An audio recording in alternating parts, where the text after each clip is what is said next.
깊은 새벽, 아직 어둠이 완전히 걷히지 않은 골목길에서 흰 털의 진돗개 한 마리가 조용히 발걸음을 옮기고 있었습니다. 백돌이라고 불리는 이 개는 평소와 달리 입에 검은 비닐봉지 하나를 물고 있었죠.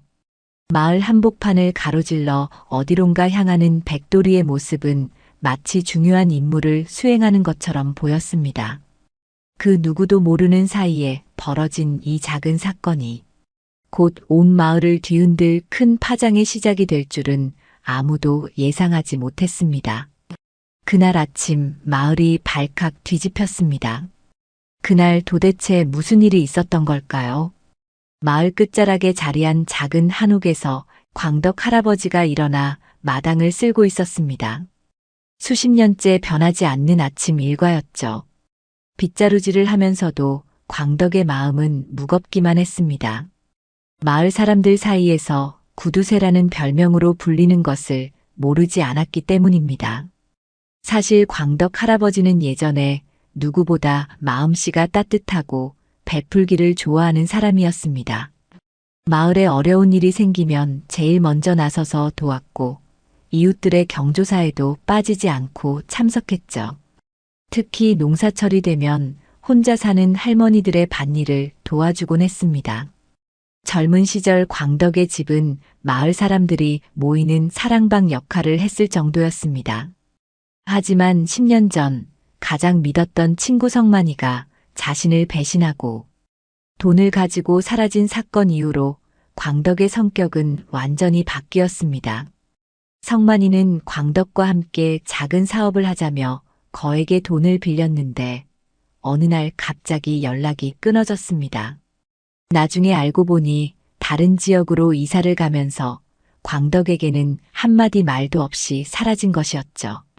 그 일로 광덕 할아버지는 평생 모은 돈의 대부분을 잃었습니다.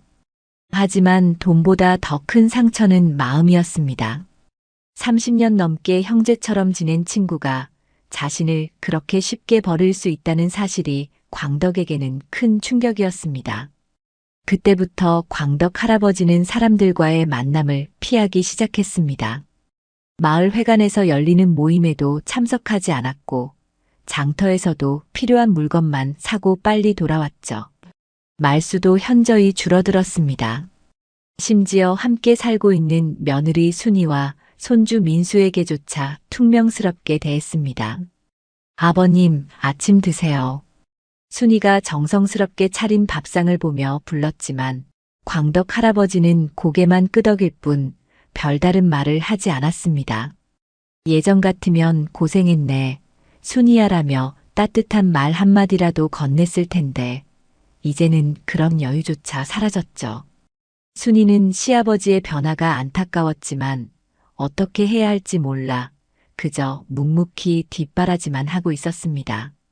마을 사람들은 광덕의 이런 변화를 이해하지 못했습니다. 오히려 원래부터 성격이 그랬던 것처럼 여기며 역시 구두쇠는 다르다고 수군거렸습니다. 장을 볼 때도 가격을 꼼꼼히 따져보고 이웃들이 도움을 요청해도 선뜻 나서지 않는 모습을 보며 사람들의 오해는 더욱 깊어졌습니다. 특히 마을 부녀회장인 복순 할머니는 광덕을 못마땅하게 여겼습니다. 저 양반은 정말 인색해. 마을 일에는 관심도 없으면서 자기 일만 챙기니까 말이야라며 다른 사람들에게 불만을 토로하곤 했죠. 하지만 광덕에게는 나름의 이유가 있었습니다. 한번 크게 다친 마음은 쉽게 회복되지 않았고 다시는 누군가를 믿고 상처받고 싶지 않았던 것입니다. 그래서 스스로를 보호하기 위해 마음의 벽을 쌓아 올린 것이었죠. 매일 밤 잠자리에 들 때마다 광덕 할아버지는 생각했습니다. 차라리 혼자 사는 게 편해. 누군가를 믿었다가 또 배신당하느니. 유일한 위로는 10년 전부터 키우기 시작한 진돗개 백돌이였습니다. 하얀 털에 검은 눈을 가진 백돌이는 광덕의 모든 것을 이해하는 듯 했습니다. 광덕 할아버지는 마당에서 혼자 담배를 피울 때면 항상 곁에 조용히 앉아 있었고 밤늦게 잠들지 못하는 광덕을 위해 마루 옆에서 지키고 있었죠. 백돌이만큼은 자신을 배신하지 않을 거라는 믿음이 광덕에게는 마지막 희망이었습니다. 이런 평범한 일상이 계속될 줄 알았던 그때, 마을에 큰 사건이 터져 광덕의 삶을 송두리째 흔들어 놓을 예정이었습니다. 마을 한가운데 자리한 공동 창고에서 아침 일찍 큰 소동이 벌어졌습니다. 마을 이장인 만석이가 창고 문을 열어보니 쌀자루 5포가 감쪽같이 사라져 있었던 것입니다. 그 쌀은 정부에서 지원받은 것으로 마을 어르신들께 나누어 드릴 예정이었죠. 이게 무슨 일인가? 만석이가 당황하며 창고 안을 이리저리 살펴봤지만 흔적 하나 찾을 수 없었습니다. 자물쇠도 멀쩡했고 창고 문이나 벽에도 부서진 곳이 없었습니다. 마치 열쇠를 가진 사람이 정정당당하게 들어가서 가져간 것처럼 보였죠. 소식은 금세 마을 전체로 퍼졌습니다. 마을 단톡방에는 연신 메시지가 올라왔습니다. 창고에서 쌀이 없어졌다면서요? 어머, 정말요? 누가 그런 짓을 했을까요? 요즘 세상에 쌀 몇 포 때문에 도둑질을 하는 사람이 있다니. 사람들은 충격을 감추지 못했습니다. 이 마을에는 오래전부터 내려오는 불문율이 있었습니다. 문을 잠그지 않고 나가도 아무도 남의 물건에 손대지 않는다는 것이었죠. 수십 년간 이런 일이 없었기 때문에 사람들의 당황스러움은 더욱 컸습니다. 오후가 되자 마을 사람들이 하나둘 창고 앞으로 모여들기 시작했습니다. 부녀회장 복순 할머니를 중심으로 10댓 명이 모여 이야기를 나누고 있었죠. 이장님, 정말 흔적이 전혀 없나요? 복순 할머니가 걱정스러운 표정으로 물었습니다. 아무것도 없어. 자물쇠도 멀쩡하고 창고 주변에도 발자국 하나 없고 말이야. 그럼 열쇠를 가진 사람이 한 거네요? 만석이가 고개를 끄덕였습니다. 창고 열쇠는 나하고 부의장 정구만 가지고 있는데 정구는 어제부터 서울에 있는 아들 집에 갔으니까. 그때 마을 어르신 중 한 분이 조심스럽게 입을 열었습니다. 그런데 말이야. 광덕 할아버지 요즘 쌀 얘기를 자주 하더라고. 정말요? 복순 할머니가 눈을 번뜩였습니다. 지난주에 장에서 만났는데 쌀값이 너무 비싸다고 투덜거리더라고. 그리고 정부 지원 쌀이 언제 나오냐고도 물어보고. 이 말을 들은 사람들의 표정이 묘하게 변했습니다. 평소 광덕에 대해 좋지 않은 인상을 가지고 있던 사람들에게는 충분히 의심스러운 정황이었죠. 그러고 보니 광덕 할아버지 원래 쌀에 욕심이 많잖아요. 복순 할머니가 말했습니다. 집에서 농사도 안 짓는 주제의 쌀만큼은 좋은 걸로 사 먹는다고 하던데. 맞아요. 그리고 요즘 더 인색해졌다고 하던데 혹시 돈이 궁해서 그런 건 아닐까요? 사람들 사이에서 수군거림이 시작되었습니다. 명확한 증거는 없지만 광덕 할아버지라면 충분히 그럴 만하다는 분위기였습니다. 그때 마을 청년 중 한 명이 스마트폰을 들여다보며 말했습니다. 어머니들, 저기 익명으로 글 올라온 거 보세요. 마을 단톡방에 새로운 메시지가 올라와 있었습니다. 광덕 할아버지 어제 저녁에 창고 앞에서 서성이던 거 저 봤어요. 혼자 중얼거리면서 창고 문 앞을 계속 왔다 갔다 하더라고요. 이상하다고 생각했는데 이 메시지를 본 사람들의 반응은 폭발적이었습니다. 단톡방에는 연신 메시지가 올라왔죠.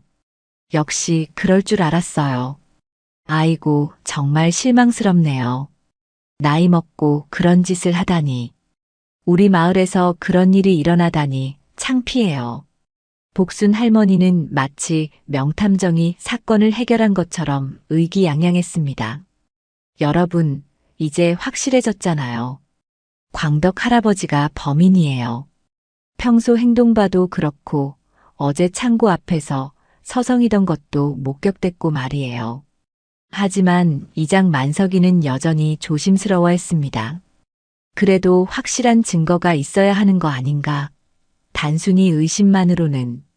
이장님, 이 정도면 충분한 증거 아닌가요? 광덕 할아버지 성격 아시잖아요. 평소에도 남의 일에는 관심 없고 자기 일만 챙기는 사람이에요. 결국 마을 사람들의 의견은 하나로 모아졌습니다. 광덕 할아버지 범인이라는 것이었죠. 그 누구도 광덕을 위해 변호하려 하지 않았습니다. 평소 쌓인 오해와 편견이 이번 사건을 통해 확신으로 바뀐 것이었습니다.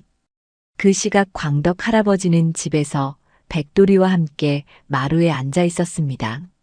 마을에서 무슨 일이 벌어지고 있는지 전혀 모른 채 말이죠. 하지만 곧 그의 평온한 일상이 완전히 뒤바뀔 것이었습니다. 다음 날 아침 광덕 할아버지는 평소와 같이 장을 보러 나섰습니다. 하지만 뭔가 분위기가 다르다는 것을 금세 느낄 수 있었죠. 평소 인사를 건네던 이웃들이 고개를 돌리거나 그를 피해 다른 길로 가는 모습을 보였습니다. 채소 가게 앞에서 광덕 할아버지가 배추를 고르고 있을 때였습니다. 가게 주인 영희가 평소와 달리 차가운 목소리로 말했습니다. 배추 한 포기에 3,000원이에요. 지난주에는 2,500원이었는데 가격이 올랐어요. 영희는 광덕을 똑바로 쳐다보지도 않으며 퉁명스럽게 답했습니다. 광덕 할아버지는 이상함을 느꼈지만 별다른 말을 하지 않고 돈을 건네며 배추를 샀습니다. 하지만 뒤에서 들려오는 수군거림을 들을 수 있었죠. 저런 사람이 우리 마을에 살고 있다니. 나이 먹고 부끄러운 줄 모르나 봐. 아이들한테 어떻게 설명해야 할지 모르겠어. 광덕 할아버지는 걸음을 멈추고 뒤를 돌아보려 했지만 사람들은 이미 흩어진 후였습니다. 무슨 일인지 알 수 없어 답답했지만 평소처럼 말을 걸어 물어볼 수도 없었습니다.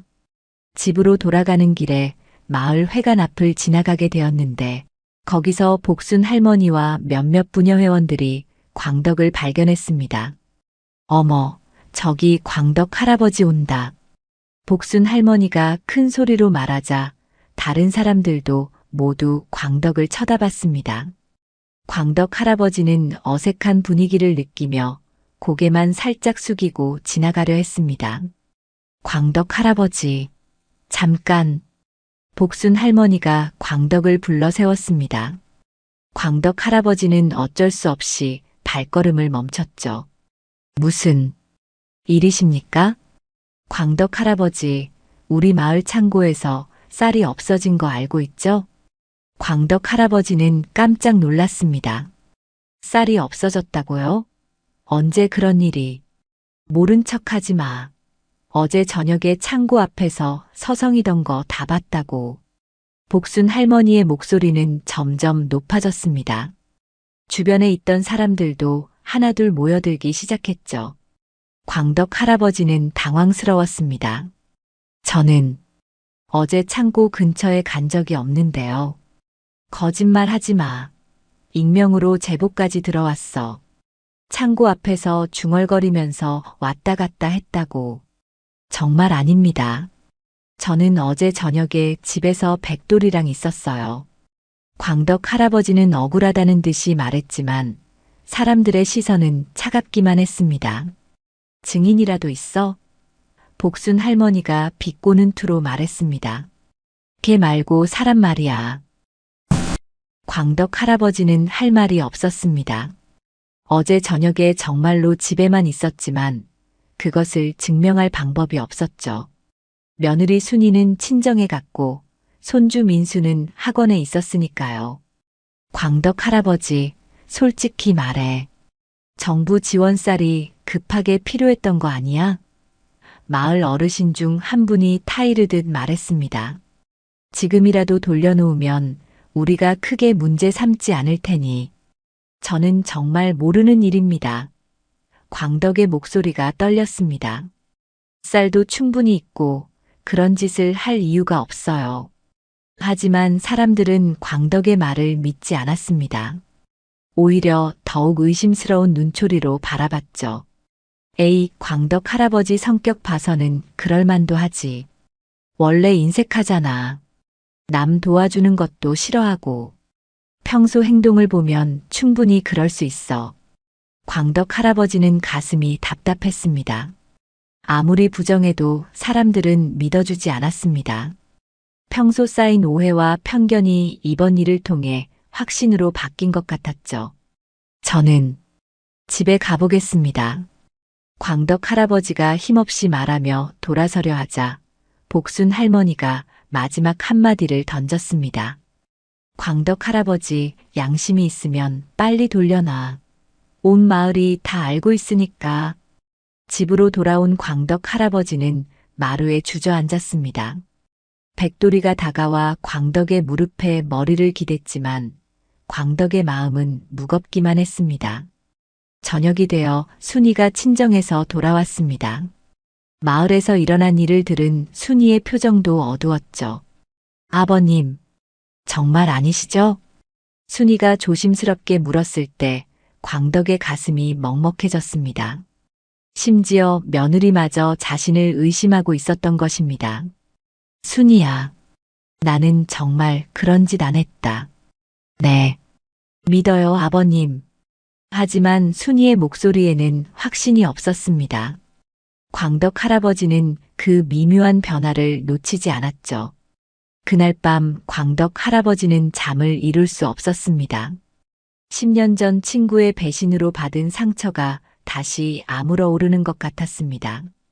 역시 사람들은 믿을 수 없어. 이렇게 쉽게 나를 범인으로 몰아세우다니. 하지만 그때 백돌이가 광덕의 손을 살짝 하찼습니다. 마치 괜찮다고 위로하는 것 같았죠. 광덕 할아버지는 백돌이의 머리를 쓰다듬으며 생각했습니다. 적어도 너만큼은 나를 믿어주는구나. 사흘이 지나자 광덕의 처지는 더욱 절망적이 되었습니다. 마을 사람들은 이제 대놓고 그를 피했고 심지어 아이들까지도 광덕을 보면 숨어버렸습니다. 마을 슈퍼에서 물건을 사려고 해도 사장이 노골적으로 불쾌한 표정을 지었죠. 아저씨, 담배 한 갑 주세요. 네. 3,500원이에요. 슈퍼 사장 철수는 광덕과 눈을 마주치지 않으려 했습니다. 예전에는 광덕 형님, 오늘도 건강하시네요라며 반갑게 인사하던 사람이었는데 말이죠. 돈을 건네받은 철수는 거스름 돈을 카운터에 놓고 뒤로 물러섰습니다. 손이 닿을까봐 조심스러워하는 모습이었죠.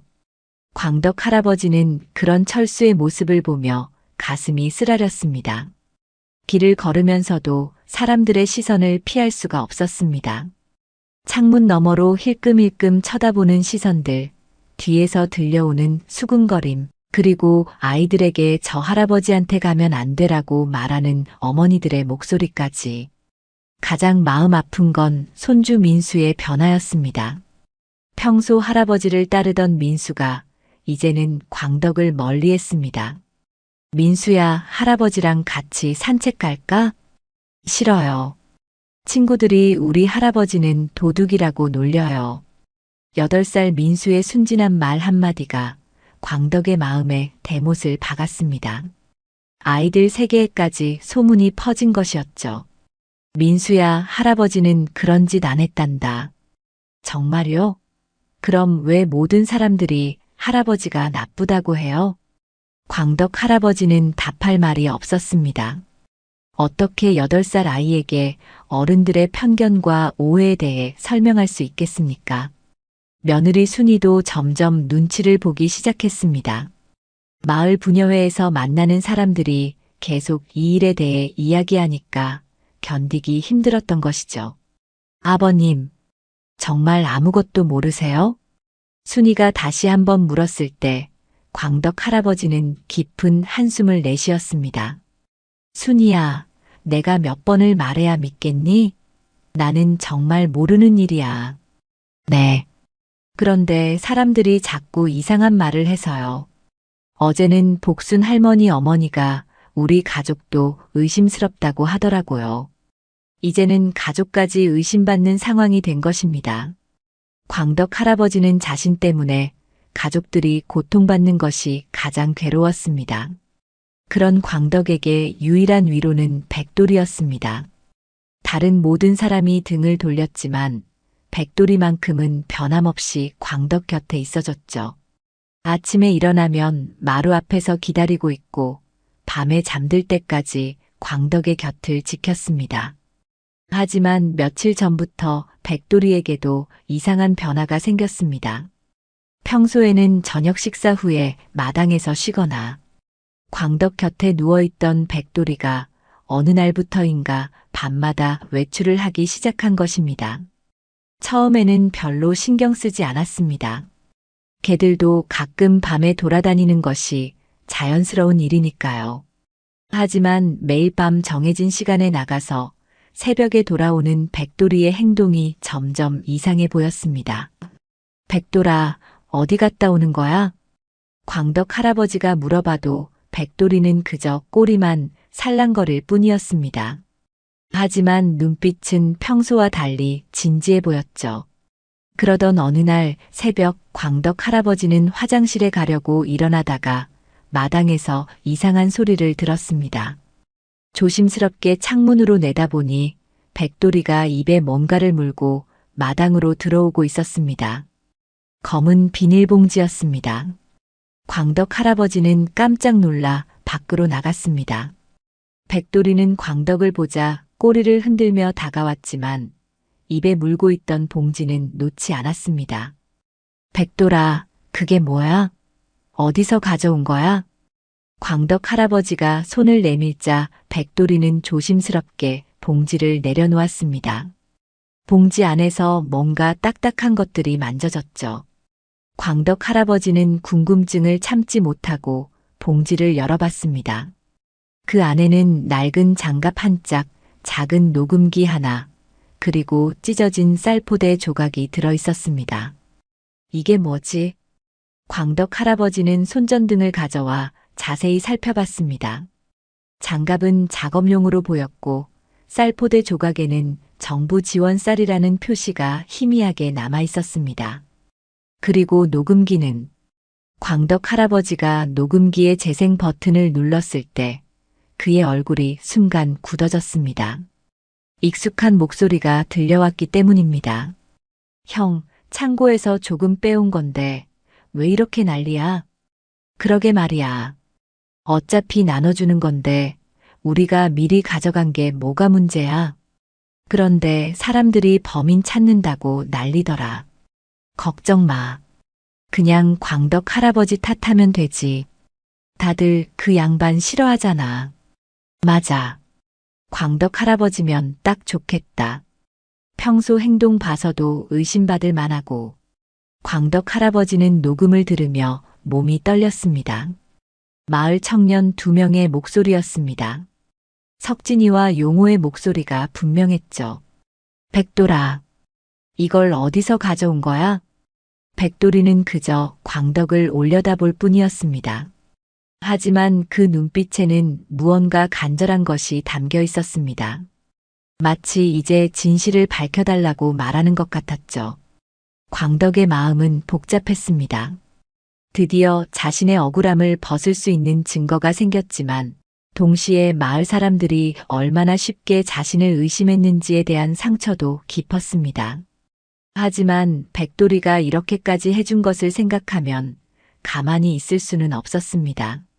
진실을 밝혀야 했죠. 광덕 할아버지는 밤새 녹음기를 몇 번이고 다시 들었습니다. 석진이와 용호의 목소리가 확실했고 대화 내용도 명확했습니다. 하지만 이 증거를 어떻게 사용해야 할지 고민이 되었죠. 지난 며칠간 받은 상처가 너무 깊어서 쉽게 용서할 수 있을지 확신이 서지 않았습니다. 새벽 5시가 되자 광덕 할아버지는 결심을 굳혔습니다. 자신의 억울함을 벗는 것보다 더 중요한 것은 진실이었습니다. 그리고 백돌이가 이렇게까지 노력해서 가져온 증거를 헛되이 할 수는 없었죠.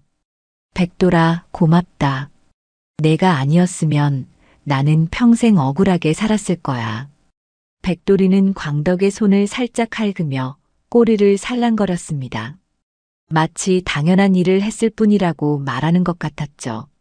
아침 식사를 마친 광덕 할아버지는 녹음기와 다른 증거들을 봉지에 넣고 이장 만석이의 집으로 향했습니다. 길에서 마주치는 사람들의 시선은 여전히 차갑했지만 이제는 마음이 한결 가벼웠습니다. 만석이의 집 대문을 두드렸을 때 안에서 만석이의 아내 금순이가 나왔습니다. 어머, 광덕 오빠. 금순이의 표정이 어색해졌습니다. 평소 오빠라고 정겁게 부르던 그녀도 이번 일 이후로는 광덕을 대하기 불편해했던 것입니다. 금순이, 만석이 있나? 중요한 이야기가 있어서 그러는데. 네. 잠깐만요. 금순이가 들어가서 만석이를 불렀습니다. 만석이는 어색한 표정으로 나왔죠. 광덕 형님, 무슨 일이에요? 만석아, 창고 쌀 도난 사건 말인데. 진짜 범인을 찾았어. 만석이의 눈이 번뜩였습니다. 정말요? 누군데요? 광덕 할아버지는 봉지에서 녹음기를 꺼내 만석이에게 건네줬습니다. 이걸 들어봐.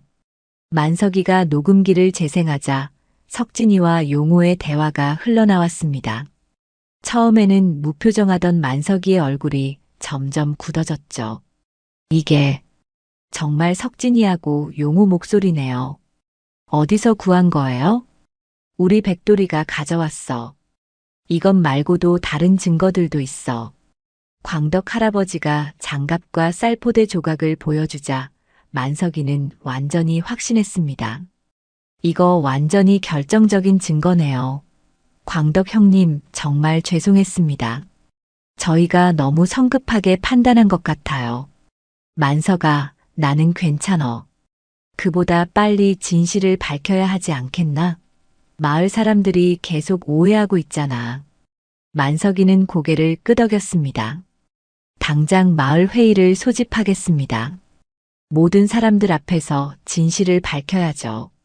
하지만 광덕 할아버지는 한 가지 더 확실한 증거가 필요하다고 생각했습니다. 녹음만으로는 사람들이 조작된 것 아니냐고 의심할 수도 있었거든요. 만석아, 혹시 석진이나 용호 집에 가서 더 확실한 증거를 찾을 수 있을까? 그러게요.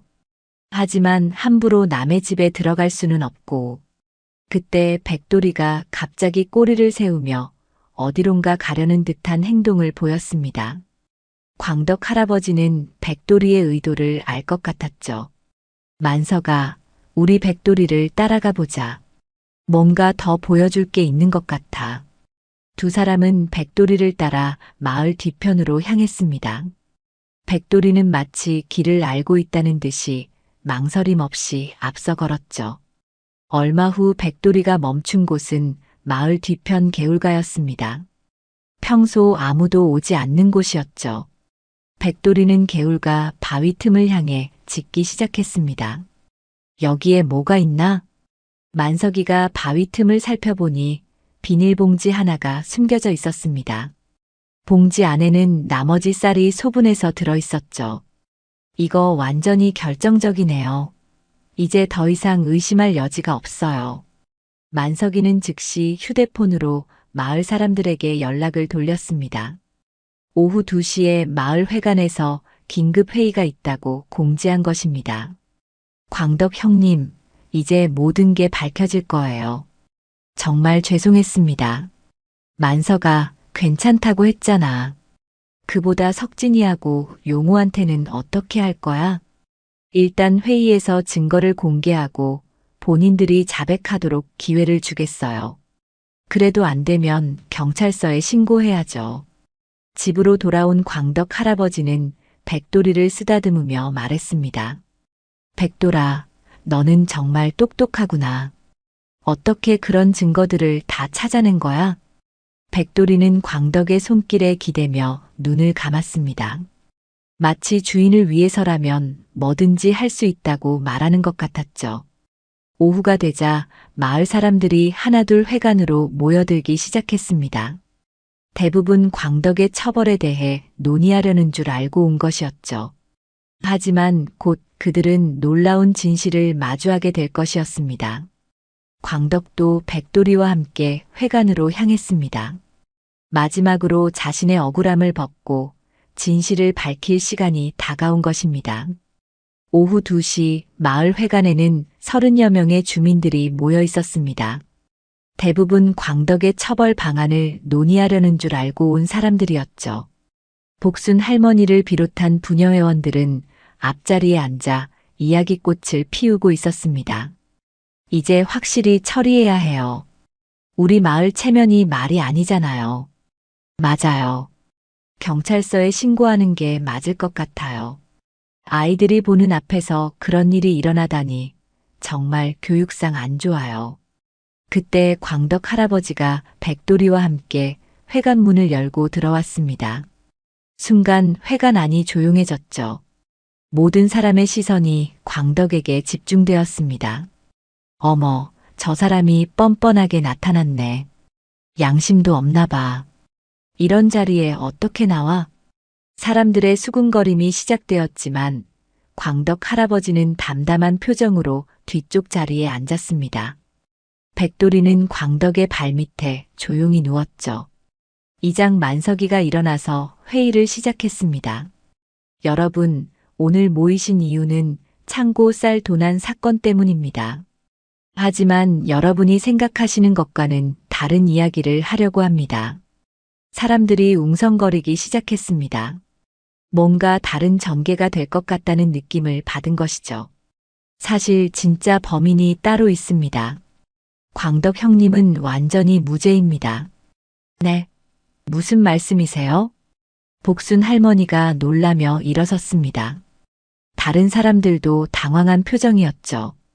만석이는 준비해온 녹음기를 테이블 위에 놓았습니다. 이 녹음기를 들어보시면 모든 것이 명확해집니다. 녹음기에서 석진이와 용호의 대화가 흘러나오자 회관 안은 충격에 빠졌습니다. 형, 창고에서 조금 빼온 건데 왜 이렇게 난리야? 그냥 광덕 할아버지 탓하면 되지. 다들 그 양반 싫어하잖아. 사람들의 얼굴이 순간 굳어졌습니다. 특히 복순 할머니의 표정은 창백해졌죠. 이게 정말 석진이하고 용호 목소리네요. 어떻게 이런 녹음이? 만석이가 설명했습니다. 광덕 형님이 키우시는 백돌이가 가져온 겁니다. 이것 말고도 다른 증거들도 있어요. 장갑과 쌀포대 조각, 그리고 개울가에서 발견한 나머지 쌀까지 모든 증거가 공개되자 사람들은 완전히 충격에 빠졌습니다. 그때 회관 뒤쪽에서 석진이와 용호가 조용히 일어났습니다. 두 사람의 얼굴은 창백했죠. 이장님, 저희가 할 말이 있습니다. 석진이가 떨리는 목소리로 말했습니다. 정말, 저희가 했습니다. 광덕 할아버지는 아무 잘못이 없어요.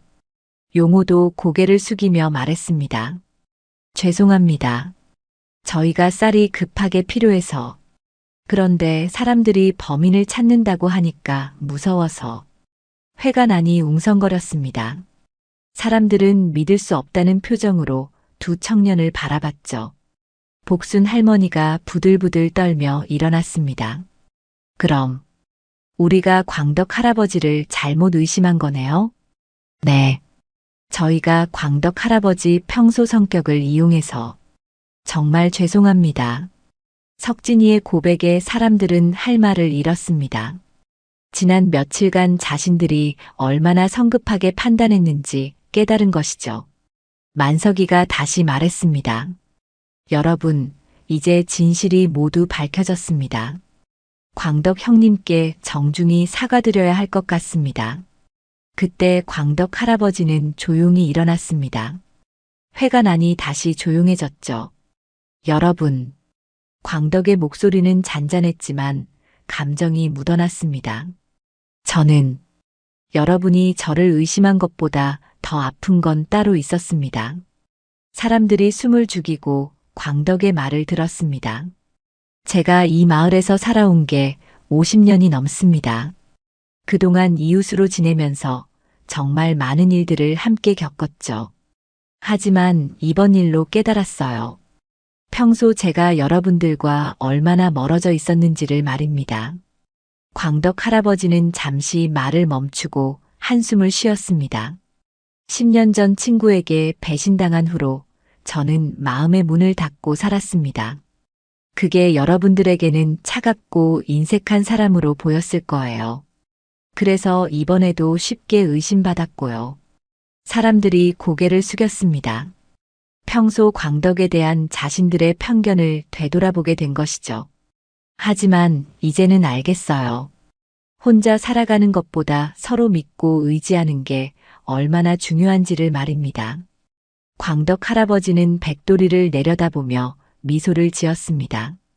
우리 백돌이가 저에게 가르쳐 준 거예요.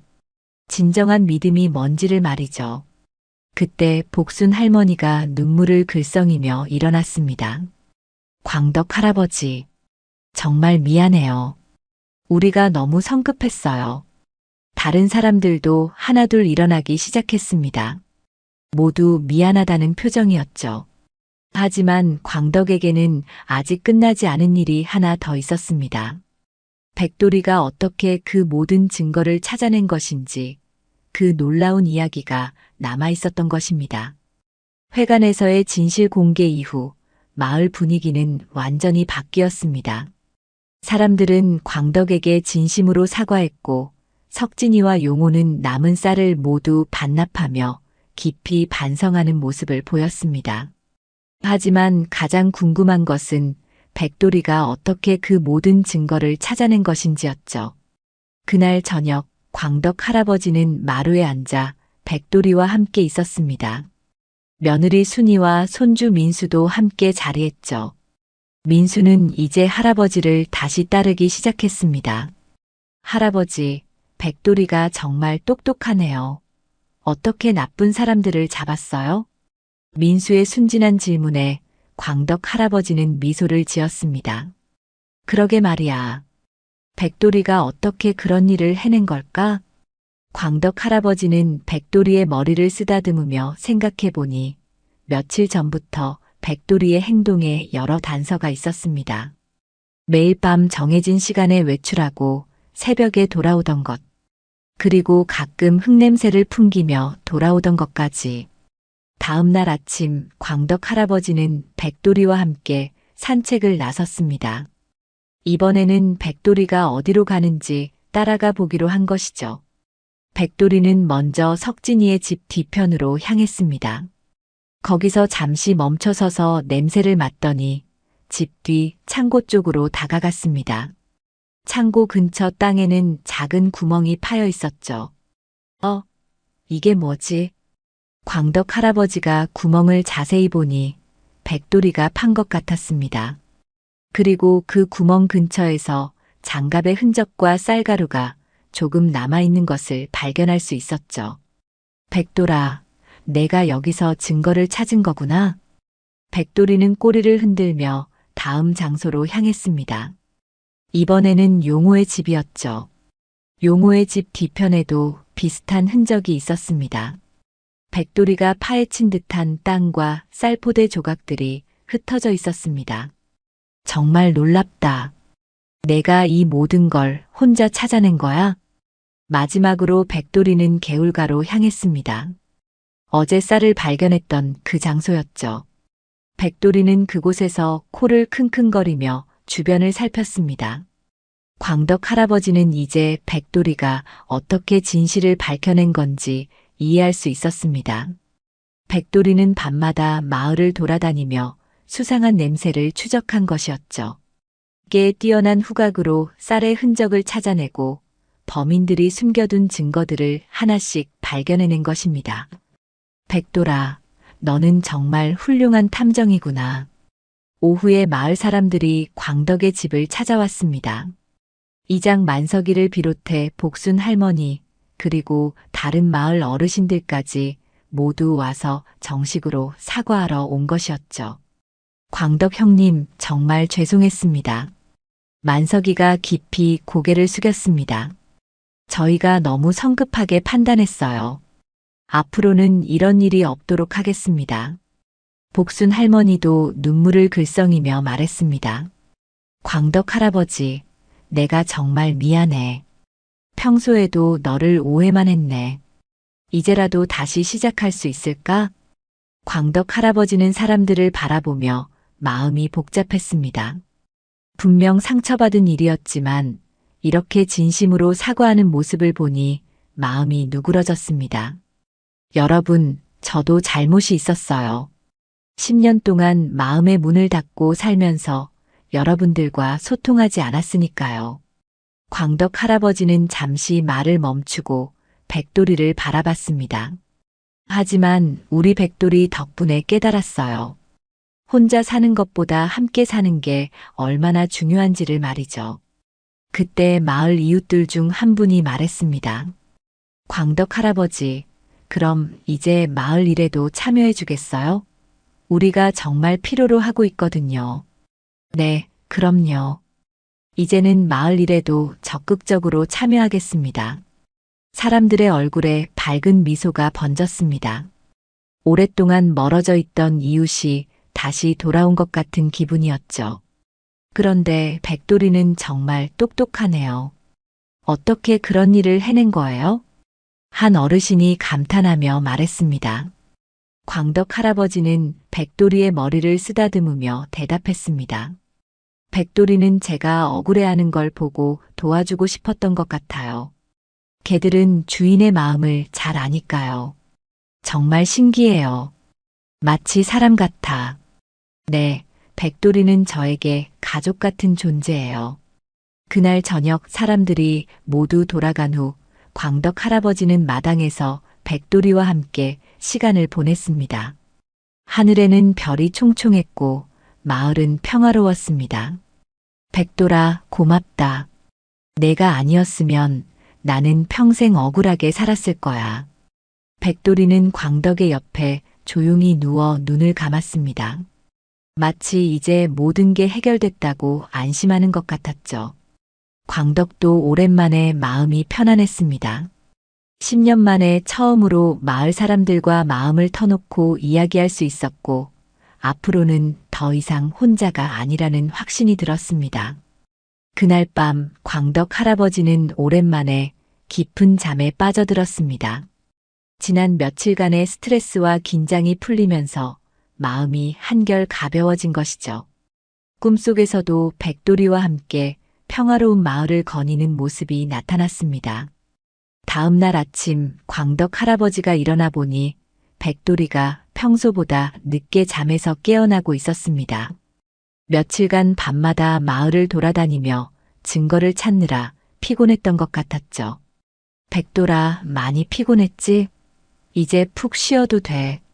광덕 할아버지는 백돌이의 등을 부드럽게 쓰다듬어 주었습니다. 백돌이는 기분 좋게 꼬리를 살랑거리며 광덕의 손길을 받았습니다. 아침 식사를 준비하던 순이가 밝은 표정으로 말했습니다. 아버님, 어제 마을 분들이 오셔서 정말 다행이에요. 이제 우리도 마음 편히 살 수 있겠어요. 그러게 말이야, 순이야. 앞으로는 마을 사람들과 더 가깝게 지내야겠어. 손주 민수도 학교에서 돌아오자마자 할아버지에게 달려왔습니다. 할아버지, 학교에서 친구들이 백돌이가 진짜 영웅개라고 했어요. 저도 자랑스러워요. 민수의 순진한 말에 광덕 할아버지는 마음이 따뜻해졌습니다. 이제 손주도 자신을 자랑스러워한다는 것이 얼마나 소중한지 새삼 느꼈죠. 오후가 되자 마을 곳곳에서 사람들이 광덕의 집을 찾아왔습니다. 진심으로 사과하고 앞으로 잘 지내자는 마음을 전하러 온 것이었죠. 채소가게 영희도 찾아왔습니다. 광덕 할아버지, 정말 죄송했어요. 제가 너무 차갑게 대했네요. 괜찮아, 영희야. 이제 다 지난 일이야.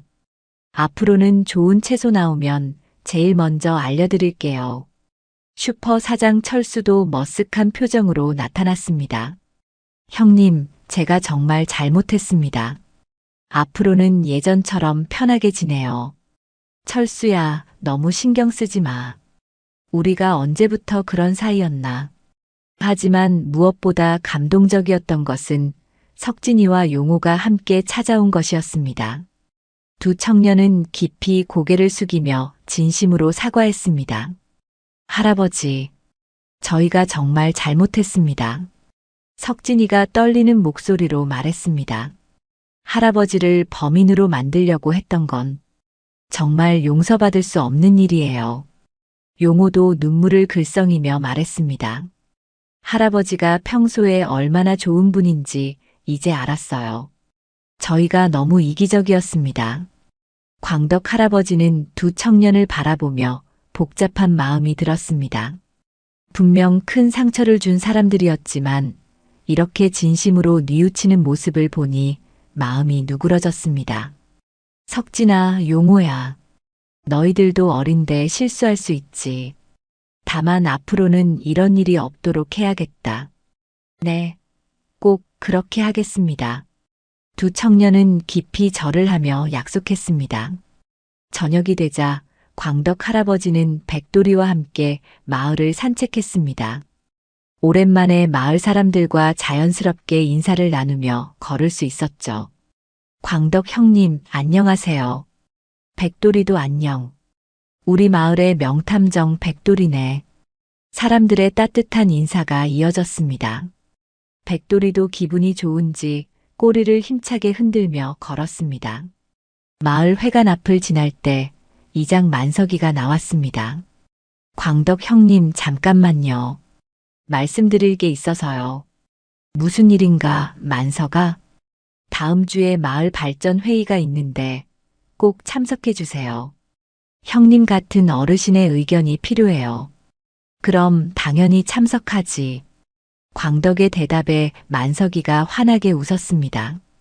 집으로 돌아온 광덕 할아버지는 마루에 앉아 백돌이와 함께 하늘을 바라봤습니다. 하늘에는 별이 총총했고 마을은 고요했습니다. 백돌아, 정말 고맙다. 너 덕분에 내가 다시 사람들을 믿을 수 있게 됐어. 광덕 할아버지는 백돌이의 목을 부드럽게 쓰다듬었습니다. 10년 동안 마음의 문을 닫고 살았는데 내가 그 문을 다시 열어줬구나. 백돌이는 광덕의 무릎에 머리를 기대며 조용히 눈을 감았습니다. 마치 이제 모든 게 괜찮다고 말하는 것 같았죠. 광덕 할아버지는 부엌으로 가서 고구마 몇 개를 가져왔습니다. 화로에 불을 피우고 고구마를 구워 백돌이와 함께 나누어 먹었습니다. 백돌아, 이제 우리도 마을 사람들과 함께 행복하게 살 수 있겠어. 고구마를 맛있게 먹는 백돌이를 보며 광덕 할아버지는 마음이 흡족했습니다. 너는 나한테 마지막 남은 믿음이었어. 그런데 그 믿음이 이렇게 큰 기적을 만들어냈구나.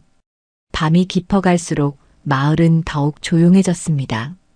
광덕과 백돌이는 마루에서 나란히 누워 별을 바라보며 평화로운 시간을 보냈습니다. 10년 만에 처음으로 광덕 할아버지는 마음의 평안을 찾았습니다. 사람들에 대한 불신도 사라졌고 앞으로 마을에서 어떻게 살아갈지에 대한 희망도 생겼습니다. 백돌아, 내일부터는 정말 새로운 시작이야. 우리 함께 행복하게 살자. 백돌이는 잠든 듯 고요했지만 가끔 꼬리를 살짝 움직이며 광덕의 말에 화답하는 것 같았습니다. 하늘의 별들이 더욱 밝게 빛나는 밤, 광덕과 백돌이의 새로운 시작을 축복하는 것 같았습니다. 검은 봉지 하나로 시작된 사건이 마을 전체에 따뜻한 변화를 가져온 기적 같은 하루가 마무리되고 있었습니다.